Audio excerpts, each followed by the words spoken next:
at the end of the day, everyone, we're having a court essentially decide what the people should. And that's the overarching argument that proponents of the presidency being excluded from Section 3 keep saying. They say there's no way that the framers would intend that one office would mean that, oh, here's how you are excommunicated from it. No, they were the ones above all that entirely were dedicated to the power of the people. And I think advocates that say that, yes, Section 3 applies to the presidency, because I think the insurrection point is separate, whether or not he's been charged. I think that the bigger point here is whether the presidency falls under this clause.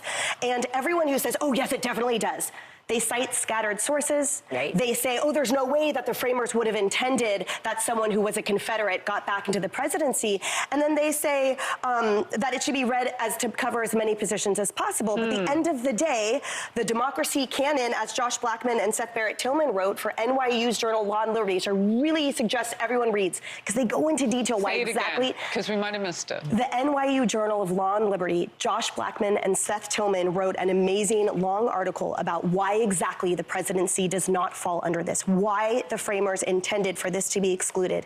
And they say exactly the point that I made in the beginning. It's because of the power of the people should rest in their hands.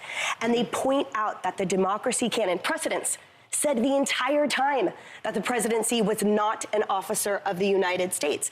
And they go one by one through those advocates, their arguments otherwise, and they say, look, like I said, scattered sources, there's not enough precedent. And only recently did people start shoving the presidency into that box. But at the end of the day, they say, it's not about the courts and it's not about Congress, actually. It's about the people. And so therefore, it's up to the courts right now to write this decision and restore that power back to the people, because here they can do what they want with those other offices, but the presidency does not apply under Section 3 overwhelmingly in legal scholarship.